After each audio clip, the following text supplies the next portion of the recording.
Pathetic. Jim heard his mother-in-law grumble as she moved down the hall past the living room. He didn't bother to ask who had caused her reaction. He already knew. It was him. He had overheard several conversations between his new wife and his mother-in-law since she had arrived from France. It was clear not only that she disapproved of her daughter's marriage, but also that she felt Monique lacked life experience. You need a man who will take control of you, Monique, not some luscious American who gives you everything you want.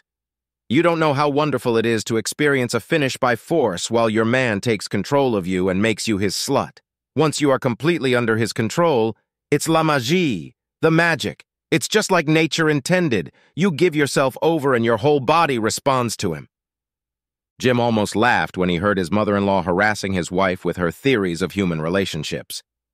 But Momo, Jim delivers many, many finishes to me, and he's wonderful. Kind and understanding and... The wife tried to respond.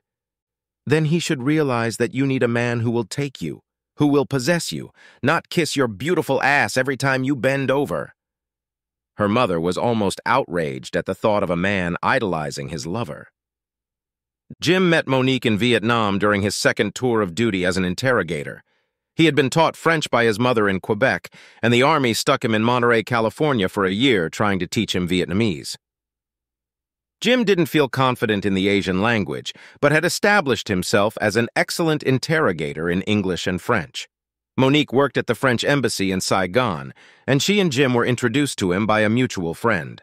By the end of his business trip, they were going to be married. Only after returning to the States and settling in Fort Holabird, Massachusetts, did he learn that her mother in France disapproved of their marriage when she was informed after the fact. Jim offered to pay his mother-in-law's travel expenses to visit her daughter, confident that she would reconsider her disapproval when she saw how happy her daughter was. He didn't understand why that didn't happen.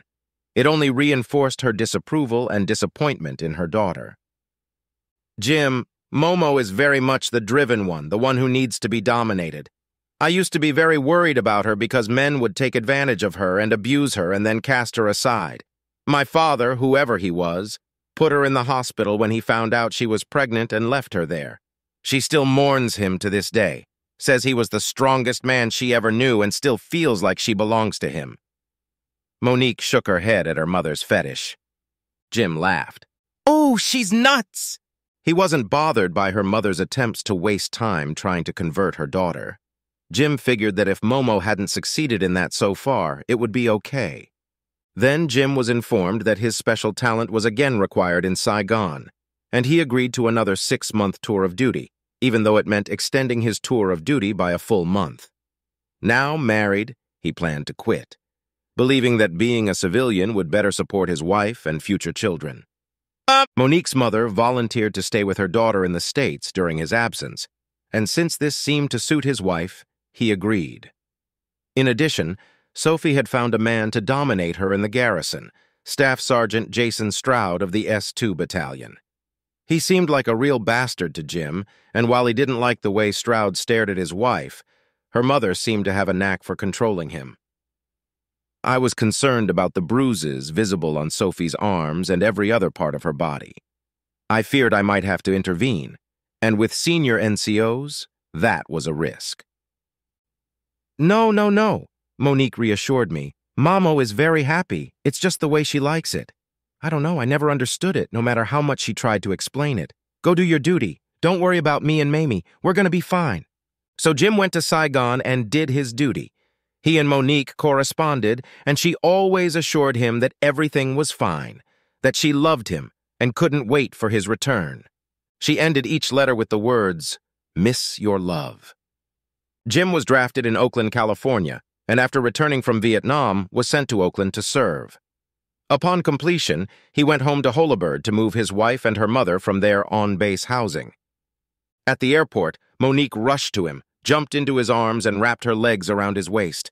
Their kiss was passionate and seemed to last forever. Finally, they moved to the luggage to retrieve Jim's duffel bag and briefcase.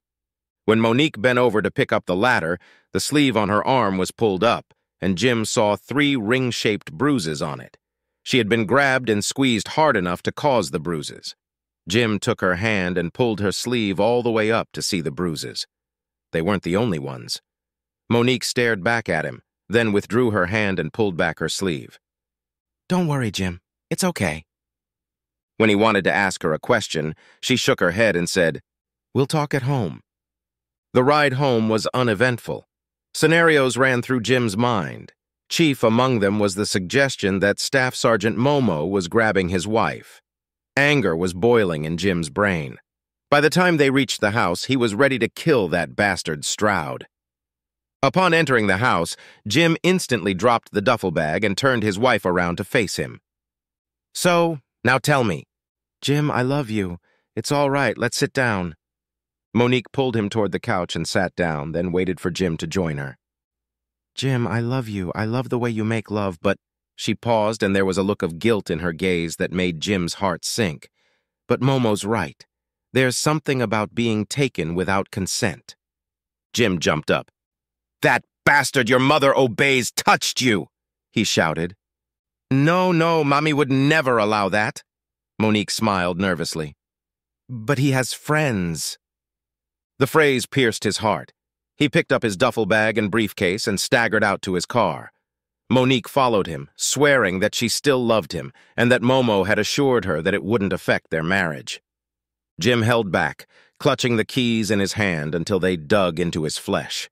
He wanted to kill his wife, her lovers, and her damned mother. He swiftly raised his hand, but stopped its downward motion when his wife shrank back. He got into his car and drove away quickly. For the first 4 months of Jim's business trip, Monique ignored her mother's urgent pleas to go out and have fun. But one evening she gave in. She was bored. She didn't like the other servicemen's wives, and with no children or job, she had nothing to occupy her time. What harm could an evening out do? As it turned out, a lot. Mamo's lover brought a friend to accompany her, was the excuse, and he became her dance partner. It felt good to be hugged by a man. She missed her Jim very much. Drinks poured in rivers, Monique let her hair loose, and her mother encouraged her. Her dance partner's hands roamed wildly over her body, and again it felt good. When he suggested going outside to cool off, she agreed. When he kissed her, it didn't seem like a big deal. What happened next is unclear, but the sergeant suddenly ripped off her panties, and she found herself on the fender of a parked car. Had she even said no? Or had she somehow said yes? She felt guilty and tried to object as the 2 sergeants escorted her mother and herself into the house on their return home. Her mother laughed as they dragged her to her bedroom. In the morning, her mother laughed even harder as she remembered, to her daughter's shame, the howling she had heard all night. After that, she found the pleasure her mother found in submission. She loved Jim, but her body reacted to being dominated. It turned her on to be treated like a slut. Over the next 2 months, Stroud and Momo brought in different men, and they all dominated the young wife, sometimes one, sometimes several. Her mother's sergeant never had sex with her. She knew she was thinking wrong, knew she loved Jim, but even his sweet caresses couldn't give her finishes like this one, much less the kind she experienced after a good whipping. She let her mom convince herself that Jim would understand her, that her calm husband wanted her to be happy. Everything would be okay as long as she explained it to Jim. So Jim came back from Vietnam, but when she tried to explain it to him, he was gone. Jim had gotten his combat pay and had decided on his destination. He has no family. He was an only child, and his parents died during his first deployment. He inherited their house in the Oakland Hills and rented it out to a childhood friend and her family. He'd called ahead of time from St. Louis, and Felicia had assured him that the guest room was always open to him. He couldn't figure out what to do. His wife had admitted to cheating on him, but he had no proof. So could he get a divorce based on adultery? He didn't think so. On the other hand, they didn't have any property other than his parents' house, that his before their marriage, so there is no pressing need for any legal action. Monique and Sophie could go to hell. Let them work it out for themselves. He settled into the guest room and soon something of a family member.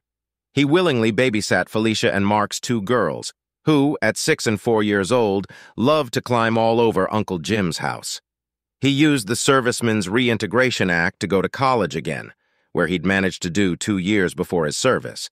And the California State College system was cheap enough that the Veterans Assistance Program payments were enough to live on, with rent from Felicia added on, though he cut back since they sheltered him. He'd always wanted to study engineering, and he'd finally gotten the chance. He didn't date, though Mark and Felicia constantly encouraged him, to the point of asking beautiful women to dinner. He explained that he was still married, and that it was wrong. When Felicia asked about divorce, he explained that he had no proof of adultery and didn't care at this point.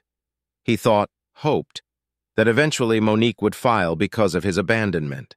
In the meantime, he didn't want her to know where he was. Felicia shook her head. "You're not in Maryland anymore. You're in California. Reagan signed the Family Law Act in 1969. Here, you can get a divorce based on irreconcilable differences, which could be anything, and doesn't require any proof." Using his Army connections in Maryland, he was able to track down Sophie, still living with her domineering staff sergeant. From there, it was easy to find Monique, who was cohabitating with another sergeant. There she was served with divorce papers. Upon receiving the divorce papers, Monique cried. She hoped that someday Jim would realize that he loved her and come back to save her. She wanted to contest the divorce, but her owner, Marty, stopped that. "I'm gonna own you, bitch. Let that asshole divorce you." The excitement of being dominated and treated like a whore dissipated after Jim left. The other lover that Stroud had given her to, she realized he didn't even talk to her, spit on her feelings. She realized that she wasn't being dominated, that she wasn't being treated like a slut, and she was a slut. A slut who now spreads her legs for anyone who wants her. She decided then that she would change. She would work on getting back with Jim no matter what it cost her. How could she have been so stupid to give him up? She lay on the bed and cried, mourning what was and what was to come. She could still feel Jim, feel what peace with him had been like. There had to be a way to go back, before all this stupidity and readjustment, some way to get back to Jim. But then Marty showed up. She'd gone out with him a couple times. He was stronger and more physically gifted than her other lovers. When she tried to explain to him that she was no longer available, he grabbed her by the hair and slapped her. Earlier, she had thought it was just an expression.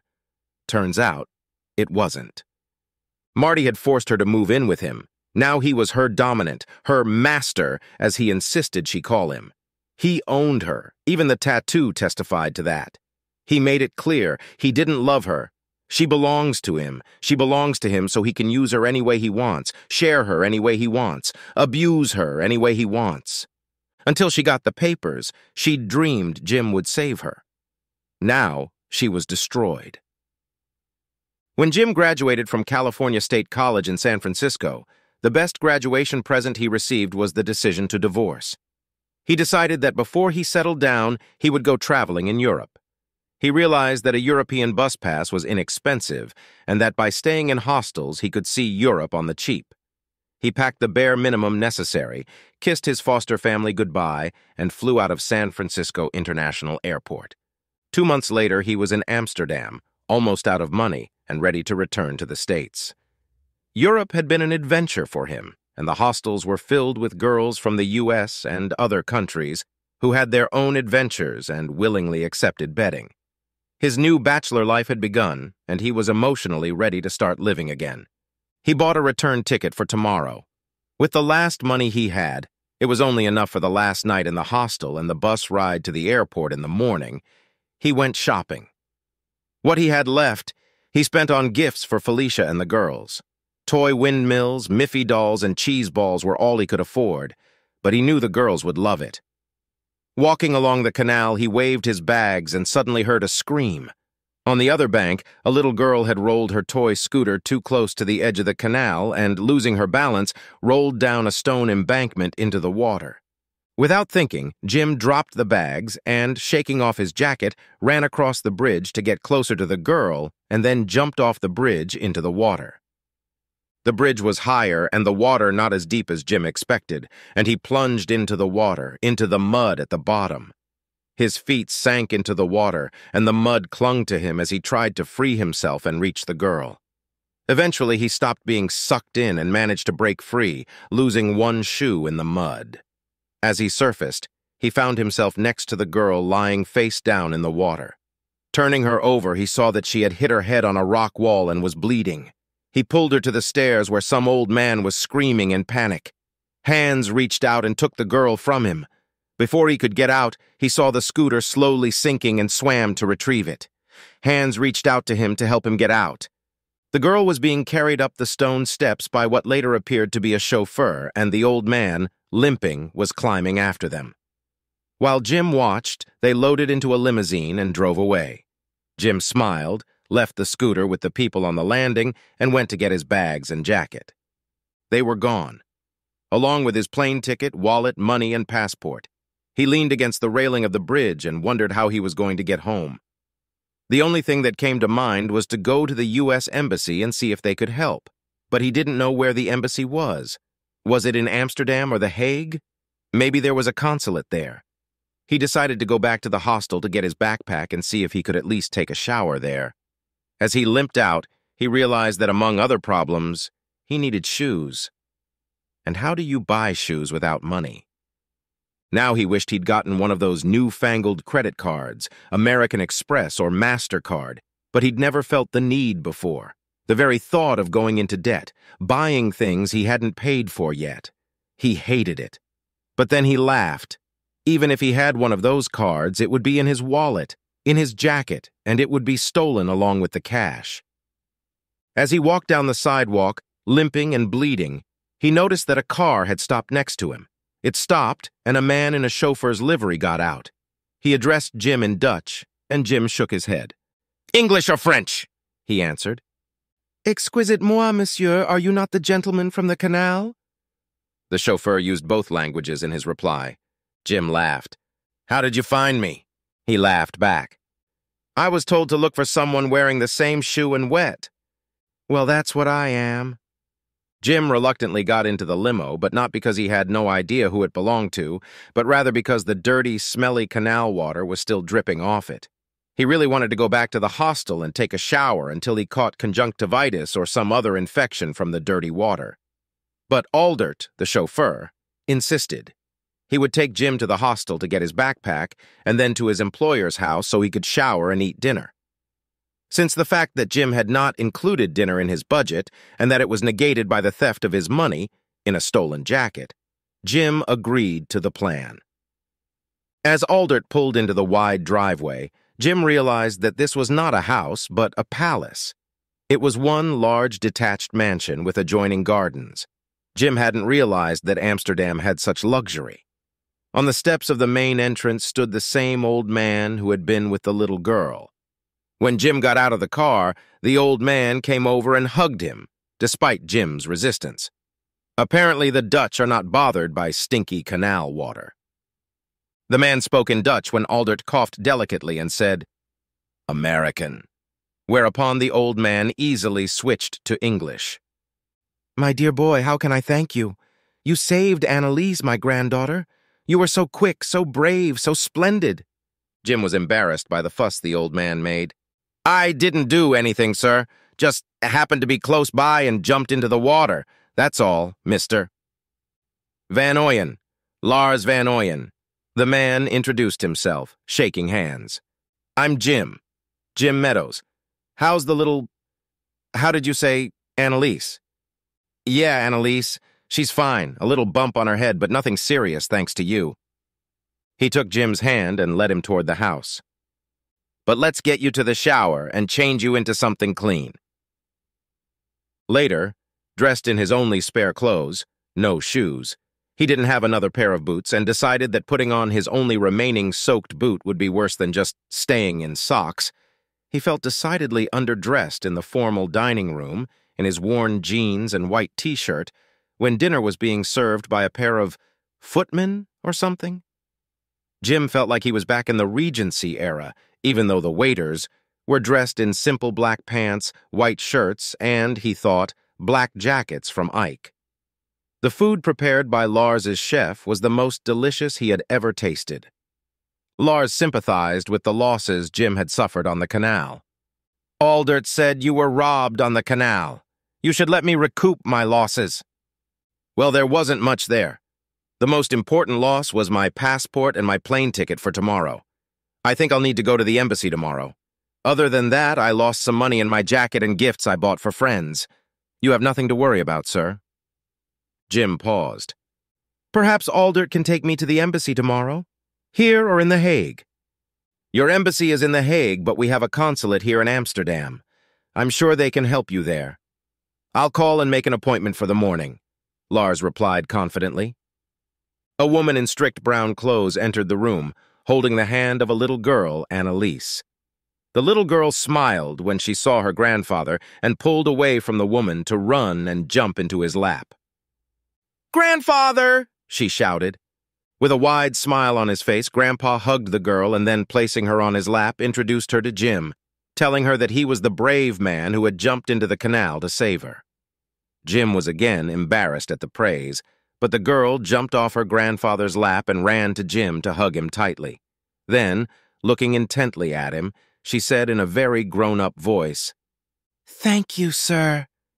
Jim laughed and said, "You're welcome, miss. You sound just like an American." She indignantly replied, "I am an American. I live in Delaware." Suddenly there was the sound of a door slamming shut, and someone called out to Anneliese. The girl's face lit up. She squealed, "Mommy!" and ran out of the room. This was followed by the sound of a falling purse and loud kisses.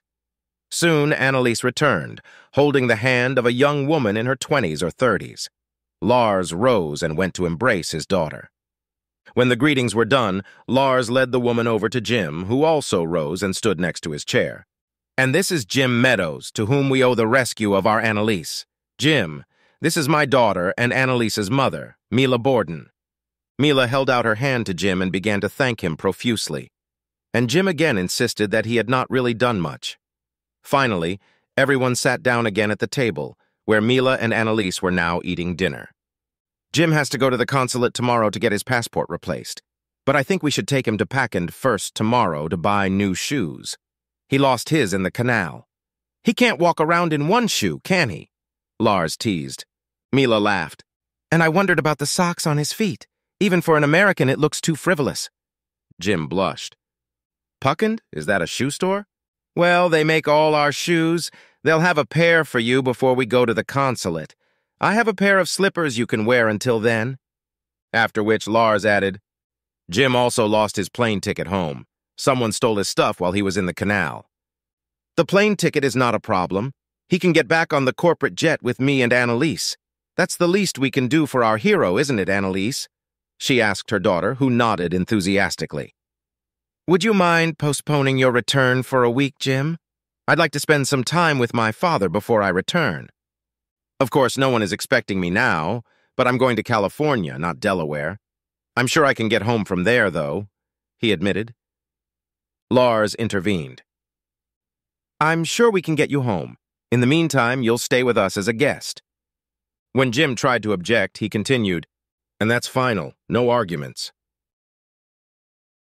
The next day, Jim was given a shoe order in Packend, but was given a pair in his size to meet immediate needs.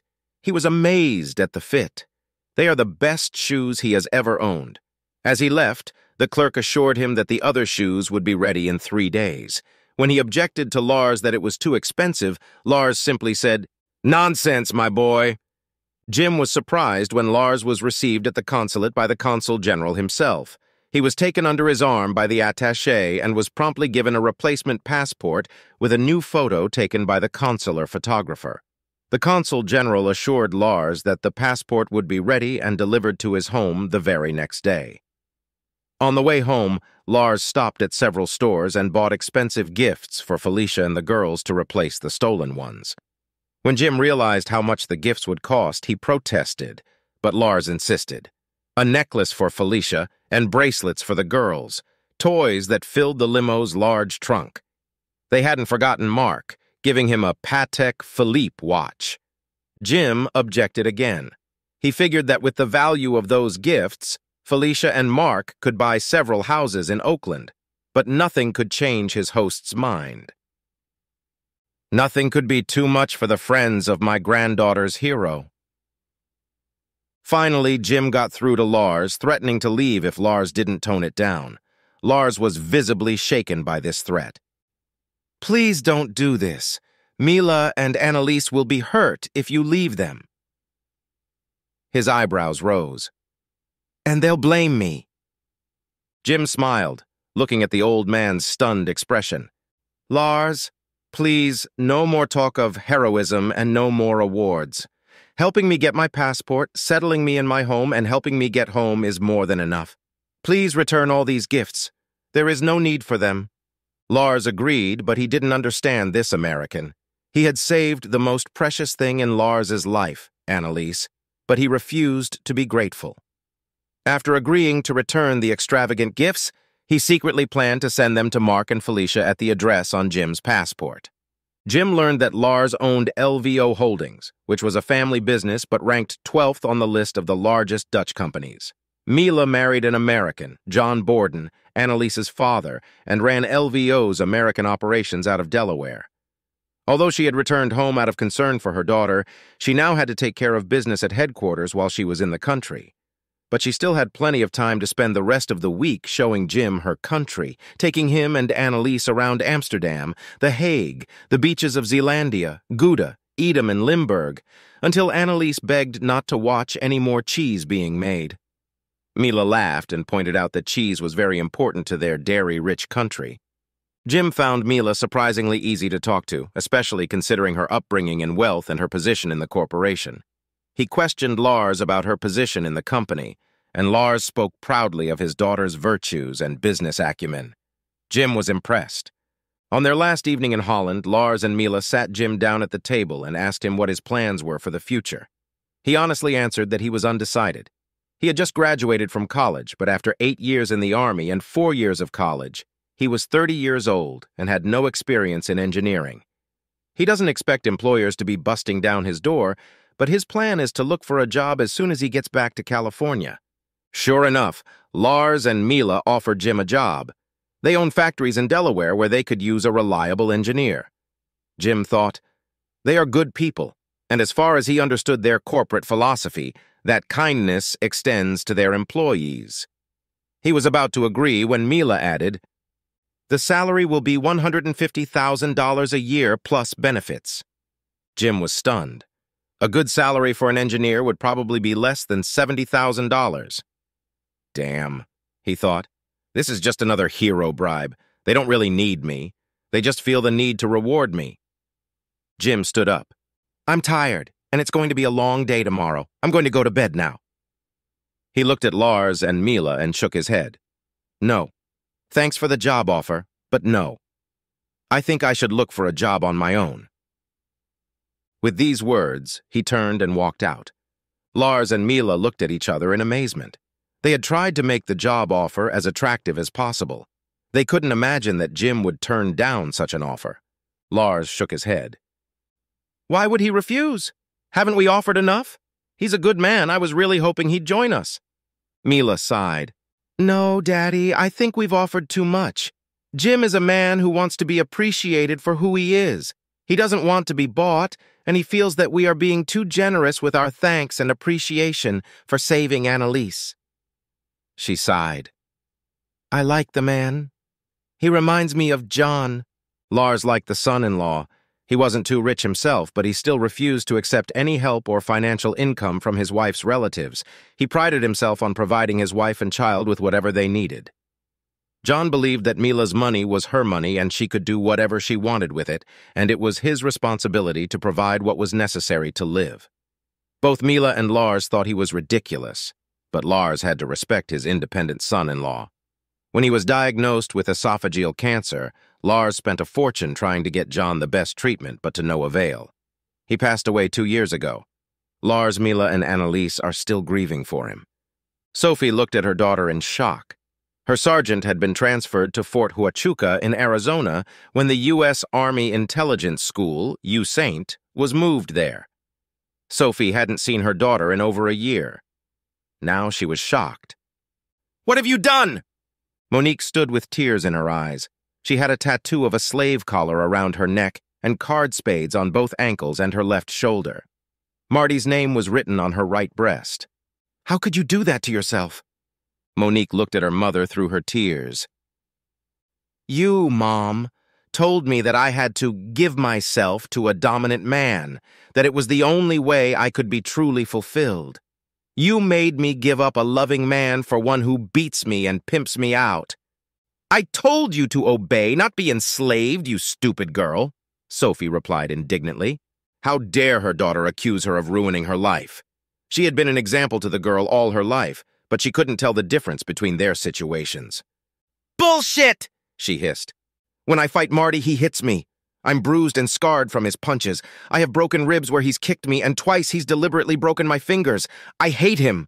But I have no money. I have nowhere to go. I have nothing. Nothing. Monique pulled herself by the hair and moaned in despair. You're coming with me. Stroud is being transferred to Fort Meade to join the U.S. Army Intelligence and Security Command. If Marty objects, I'll have Stroud report him to the Army Command and he'll be kicked out. She called Stroud and asked him to come over to help move her daughter. Jim was impressed with the Learjet corporate jet that carried him, Mila, and Annalise back to the States. It had a crew of 3, pilot, co-pilot, and steward, 3 separate sleeping cabins, and a main cabin with ministerial chairs, a couch, and a full bar with a full beverage service. A true luxury. They took off after 6 p.m., before saying a tearful goodbye to Lars, after which Aldert took them to a private hangar. They ate dinner on the airplane and planned to go to bed, sleeping the entire flight. Annalise insisted on sitting on Jim's lap after dinner to delay bedtime as long as possible. When she dozed off, Jim carefully carried her to her assigned cabin and left Mila to tuck her into bed. Upon her return, Mila offered Jim a nightcap, which he gladly accepted. He had already come to appreciate Lars's taste in whiskey. Handing Jim the glass, she apologized. I'm sorry about the job offer. It was clumsy of us, but we really wanted you to join us. You made an impression on my dad, and that old man, believe it or not, is not easy to impress. I appreciate that. I really liked him too, and he and his family are all very impressive. Jim smiled at Mila, clearly admiring her.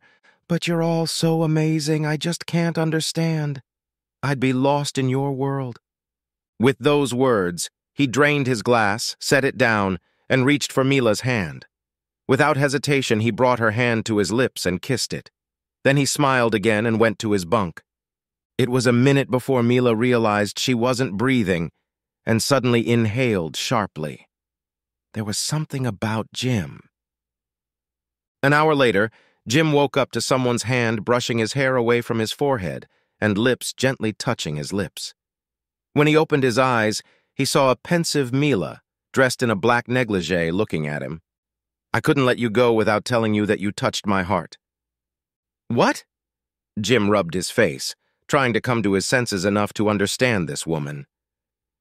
Ik hou van jou. I love you. Dutch, she whispered, leaning forward and kissing him again. That woke Jim up. Shocked, he leaned back against the bulkhead. He didn't understand what she said, but it sounded too intimate to be innocent, especially in that black negligee.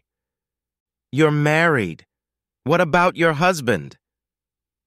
About his wife, she already knew. He had told her. How could she think he would do that to another husband? Jim, my husband died 2 years ago. Cancer, she whispered quietly. Jim sat still, absorbing the new information. It was true that while he had told her about Monique and Sophie, she hadn't talked about her husband. He watched as a tear appeared in Mila's eyes and ran down her cheek. He reached out and caught it with his finger. She squeezed his hand and pressed it to her cheek. But you hardly know me. How can you... Jim stopped. What you said. What? I love you, Mila whispered, moving over to the bed. 2 years later, Annalise kissed Daddy goodnight as Mila and Jim prepared for a dinner and a play in Baltimore with Mila's business associates. Unlike John Borden, Jim realized he couldn't fund a lifestyle at the level Mila and his daughter, which he considered Annalise to be, deserved. He accepted luxuries but limited what his wife and father-in-law could give him. He had been seduced by the marvelous Puckin shoes. He did not understand how he could ever walk in other shoes, and because of the dinners and meetings to which he accompanied his wife, had allowed her to acquire a closet. The shoes were now joined by suits from Savile Row, tailored shirts from Hong Kong, silk ties from Japan, and casual clothes that cost more than all the clothes Jim could think of in his entire life.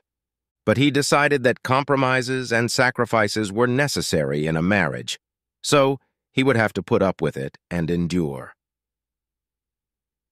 While his wife wielded power in the corporate world and her family was worth more than the GDP of some countries, Jim happily worked as an engineer in a factory outside Wilmington, earning $77,000 a year. He used his salary to take his wife and Annalise on vacations and day trips, although he used the corporate jet. He was well employed, working where he liked and doing what he understood. He had a wife and daughter whom he loved, and he was immensely happy. Mark and Felicia thought he was crazy. As a belated wedding present, he gave them his house and sent gifts to their daughters, but he couldn't compete with their adoptive grandfather. Several times a year, Lars traveled to Europe with Annalise. All three girls were like sisters, and Lars enjoyed spoiling them all. Mark especially thought Jim was crazy. He had no trouble wearing his Patek Philippe watch, and Felicia adored her necklace, though she rarely wore it when she found out how much it cost. It's in a safety deposit box. As Jim and Mila were leaving the Martique's restaurant in Baltimore, Mila felt Jim suddenly pull her to him. Looking to see what was wrong, she saw that he was looking at two women walking down the sidewalk. When they saw Jim, they stopped abruptly as well. The younger of the two women gasped, "Jim!" Mila felt her husband make an effort to relax. "Monique," Jim said smoothly and expressionlessly. Mila flinched as she recognized Jim's ex-wife's name. She stared at the woman, scrutinizing the tattoos on her neck and ankles. From Jim's description, this was not what she had expected to see. Monique was wearing a shapeless dress with long sleeves and a bodice buttoned all the way up to her neck. She looked haggard and miserable, perhaps even more so after meeting her ex-husband, but the wrinkles of grief on her face were nothing new. "Nice tattoo," Mila marveled at the pettiness Jim showed. "I hope you found the joy you were looking for in dominance." Mila realized that her Jim wasn't being petty. He was shocked. Monique's face drained. She turned and, sobbing, ran in the opposite direction. Sophie stared after her daughter, then turned to Jim. "There was no need for that, you pathetic man." Mila, knowing the woman's history, blurted out, "No, not pathetic, sensitive, compassionate. Jim is a good man. It's you and your daughter who are pathetic." She reached over and pulled Jim to her. "Not my husband. And he dominates me. He dominates me with tenderness, with love, with care. Go away, you evil, vile woman!" As Mila dragged her stunned husband into the limo, Sophie could only stare at her in amazement before finally turning around to find her daughter and take care of her. As they pulled away from the sidewalk, Mila clung to her husband, enclosing him in her arms. "What do you say we skip the play? I can apologize to the Brown-Millers tomorrow." Jim clung to his wife and, breathing heavily, suppressed a sob. "I loved her. How could she do this to herself? Why? Why, Mila?" Her strong husband was shaken by sobs. Mila hugged him tightly, feeling deeply for her husband. "Should I have left? Had I done that to her? Would I have been able to save her if I had stayed?" Mila pushed her husband away from her to look him in the eye. "No! How can you think that? It's not your fault. It's only her and her mother's fault. If you had stayed, it would have ruined you too. You did the only thing you could." She could see in his eyes that he still felt guilty. He was happy, but Monique was destroyed. It gave him no pleasure, ... It hurt him to see the one he loved suffer. Mila's heart was bursting with love for this man. "What if we help her? Maybe a psychiatrist. Maybe someone could remove those hideous tattoos. Whatever she needs, we'll help her, okay? What do you say?" She pulled Jim to her again and laid her head on his chest, hearing his breathing and the pounding of his heart. "Do you want to do this?" "Yes, please," Jim sighed. "Can we go home now? I want to hug you and Annalise. I need to remember how good life is."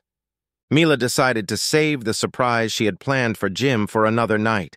She can't wait too long, or it will be obvious that Annalise will have a sibling. Eventually, Monique's wish came true. Jim came to rescue her, though they never saw each other again. Mila outsourced everything to a third party, and through counseling, removal of tattoos and piercings, and some plastic surgery to remove scars on her body and buttocks, Monique began to find balance, if not happiness, in her life. She never married, never dated again.